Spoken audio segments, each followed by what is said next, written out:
नमस्कार.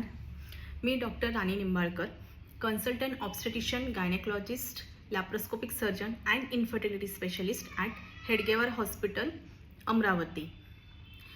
21 जुलै हा दिवस युट्राईन फायब्रॉईड अवेअरनेस डे असून आज मी तुम्हाला त्याबद्दल माहिती देणार आहे.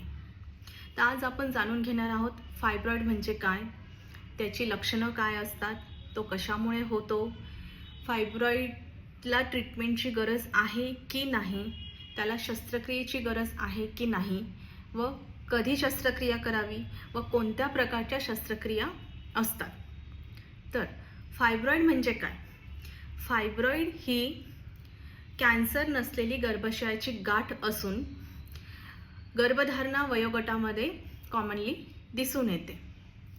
फायब्रॉईडच्या गाठीचे कॅन्सरमध्ये रूपांतर होण्याचे प्रमाण हे अत्यंत कमी असून ऑलमोस्ट निग्लिजिबल आहे.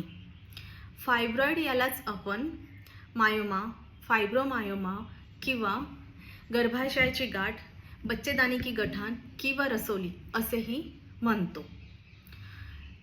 तर फायब्रॉईड हा एक सिंगल गाठ असू शकते किंवा त्याच्यामुळे मल्टिपल गाठी पण असू शकतात, म्हणजेच एकापेक्षा जास्त गाठी देखील असू शकतात. फायब्रॉईडची गाठीची साईज ही अगदी शेंगदाण्याच्या दाण्या इतकी लहान ते 30 ते 40 सेंटीमीटर इतकी मोठी देखील असू शकते. कधीकधी फायब्रॉईडमुळे गर्भाशयाचा आकार देखील डिस्टर्ब होऊ शकतो. तर आपण जाणून घेऊया फायब्रॉईडचे प्रकार काय आहेत. तर फायब्रॉईडची गाठ जी आहे ती गर्भपेशीच्या मांसपेशीपासून तयार होते. जर ती गर्भपेशीच्या मधल्या लेयरमध्ये म्हणजे मायोमेट्रियममध्ये असेल तर त्याला आपण इंट्राम्युरल फायब्रॉईड असे म्हणतो. हा सगळ्यात कॉमन प्रकार आहे.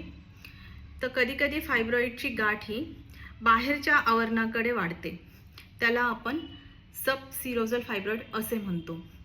तर ही सबसिरोजल फायब्रॉईडची गाठ कधीकधी गर्भाशयापासून वेगळी होते व गर्भाशयाला ती एक स्टेंटनी कनेक्टेड राहते व गर्भाशयास लटकते, त्याला आपण पेडिक्युलेटेड फायब्रॉईड असे म्हणतो. तर काही गाठी ह्या तयार व्हायला सुरुवात मायोमेट्रियम म्हणजे मांसपेशीपासून होते व तिची वाढ कॅव्हिटीकडे, गर्भाशयाच्या आतल्या भागाकडे होते, त्यांना आपण सब म्युकोजल फायब्रॉईड असे म्हणतो. तर फायब्रॉईडमुळे जो होणारा त्रास असतो, जसे पाळीमध्ये अतिरक्तस्राव होणे, पाळीमध्ये पोट दुखणे, याच्यासाठी मुख्यतः कारणीभूत फायब्रॉईड हा सब म्युकोजल फायब्रॉईड हा असतो. तर फायब्रॉईड कशामुळे होतो?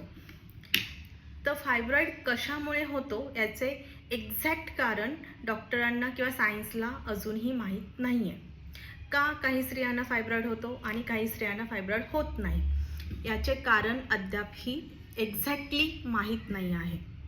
फायब्रॉईडची गाठ ही इस्ट्रोजन हॉर्मोनवरती डिपेंडंट आहे, त्यामुळे ही कॉमनली गर्भधारणा वयोगटामध्ये दिसते. प्रेग्नन्सीमध्ये याची वाढ होऊ शकते व मनोरज्जी, मेनोपॉज या वयोगटामध्ये म्हणजे पाळी संपल्यानंतरच्या वयोगटामध्ये याची वाढ थांबून जाते. फायब्रॉईड ही जेनेटिक असू शकते म्हणजे अनुवंशिक. जर तुमच्या आईला, बहिणीला, आजीला फायब्रॉईडची गाठ झालेली असेल तर तुम्हाला फायब्रॉईडची गाठ होण्याची शक्यता जास्त आहे. फायब्रॉईड ही काही रेसेसमध्ये कॉमनली दिसून येते, जसे की आफ्रिकन लोक, ब्लॅक अमेरिकन्स यांच्यामध्ये याचे प्रमाण जास्त आहे. काही फॅक्टर्स आहे ज्यामुळे फायब्रॉईडची रिस्क वाढू शकते, जसे की लवकर पाळी येणे, अर्ली मेनार्की, उशिरा पाळी जाणे, लेट मेनोपॉज किंवा एकही मूल नसणे, कमी अपत्य असणे, रुग्णाचे वजन जास्त असणे, दारूचे सेवन किंवा रेड मीट डाएट जास्त घेणे, यामुळे फायब्रॉईडची रिस्क वाढू शकते. तर फायब्रॉईडची लक्षणं काय असतात, त्यामुळे काय त्रास होतो? कधीकधी फायब्रॉईड हा पूर्णपणे असिम्प्टमॅटिक असतो, म्हणजेच फायब्रॉईड ची गाठ ही गर्भाशयामध्ये बऱ्याच दिवसापासून असते पण रुग्णाला त्याचा कुठल्याही प्रकारचा त्रास नसतो. तर कधीकधी अगदी लहान गाठ देखील रुग्णास खूप त्रास देऊ शकते. तर याची टिपिकल लक्षणं काय असतात? तर फायब्रॉईडमुळे पाळीमध्ये अति रक्तस्राव जाणे, रक्ताचे गोळे जाणे किंवा रुग्णाचं पोट दुखणे, कंबर दुखणे, क्रॅम्प्स येणे किंवा रुग्णाला वारंवार लघवी होणे. काही रुग्णांची लघवी पण अडकू शकते प्रेशरमुळे. तर पोट साफ न होणे.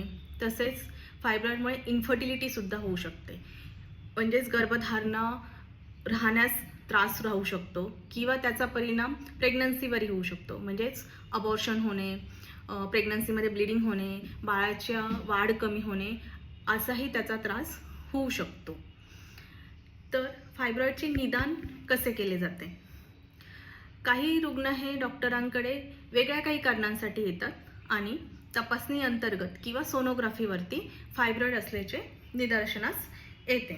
जर तुम्हाला फायब्रॉईडची लक्षणं असतील, जसे की पाळीमध्ये अतिरक्तस्राव जाणे, पोट दुखणे, तर यावेळेस डॉक्टर तुमची डिटेल हिस्ट्री घेतात, तुमच्या पोटाची व इंटरनल तपासणी करतात, तुम्हाला सोनोग्राफी किंवा MRI सांगू शकतात आणि याद्वारे फायब्रॉईडच्या गाठीचे निदान होऊ शकते. तर फायब्रॉईडला उपचार करण्याची गरज आहे का? तर इथे मी सांगू इच्छिते की प्रत्येक फायब्रॉईडला उपचार करण्याची गरज नसते. फक्त गर्भपिशवीमध्ये गाठ आहे म्हणून त्याचा उपचार केला पाहिजे असे नसते. तर फायब्रॉईडचे उपचार हे काही गोष्टींवरती अवलंबून आहे, जसे की त्या गाठीची लक्षणं काय आहेत, किती सिव्हिअर प्रमाणचे लक्षणं रुग्णास आहेत, रुग्णाचे वय किती आहे, त्या फायब्रॉईडच्या गाठीची साईज किती मोठी आहे, त्या फायब्रॉईडच्या गाठीचे नंबर किती आहे, मल्टिपल फायब्रॉईड्स आहेत का, तसेच रुग्णाला तो फायब्रॉईड गर्भपिशवीमध्ये कुठे लोकेटेड आहे, म्हणजे तो सबम्युकोजल टाईपचा फायब्रॉईड आहे, इंट्राम्युरल फायब्रॉईड आहे, सबसिरोजल फायब्रॉईड आहे, किंवा मग रुग्णाला भविष्यामध्ये गर्भधारणा करायची इच्छा आहे की नाही, यावरती फायब्रॉईडची उपचार डिपेंडंट असतात. तर प्रत्येक फायब्रॉईडला शस्त्रक्रियेची गरज आहे का? तर नाही, प्रत्येक फायब्रॉईडला शस्त्रक्रियेची गरज नसते. फायब्रॉईडचे बरेच सिम्पटम्स म्हणजे त्याच्यामुळे होणारा त्रास आपण गोळ्या औषधांवरती मॅनेज करू शकतो. परंतु आत्तापर्यंत असे कुठलेच औषध उपचार नाही आहे ज्यांनी फायब्रॉईडची गाठ पूर्णपणे विरघळू शकेल. गोळ्या औषधांनी म्हणजेच काही हॉर्मोन्सच्या औषधांनी आपण फायब्रॉईडची गाठीचा साईज कमी करू शकतो व त्यामुळे होणारा त्रास आपण कंट्रोलमध्ये आणू शकतो. व फायब्रॉईडच्या गाठीमुळे होणारे सिम्पटम्स जसे की अतिरक्तस्राव, पाळीमध्ये पोट दुखणे, ह्या गोष्टी आपण औषधांनी कंट्रोलमध्ये आणू शकतो. परंतु कधीकधी ह्या सर्व कन्झर्वेटिव्ह पद्धती वापरून देखील रुग्णाला शेवटी शस्त्रक्रिया करण्याची गरज पडू शकते.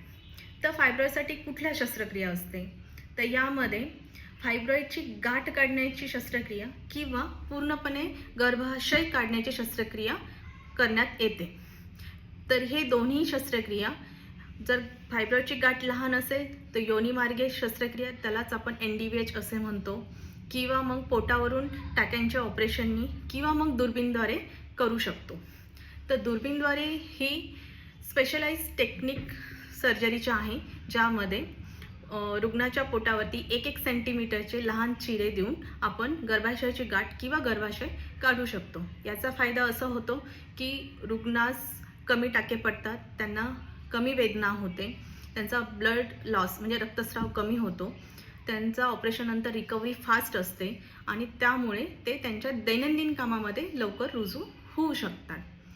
याच्या व्यतिरिक्तही काही ॲडव्हान्स नॉन इन्व्हेसिव्ह किंवा मिनिमल इन्व्हेसिव्ह पद्धती देखील आहेत उपचाराच्या, जसे की MRI गायडेड हायपो.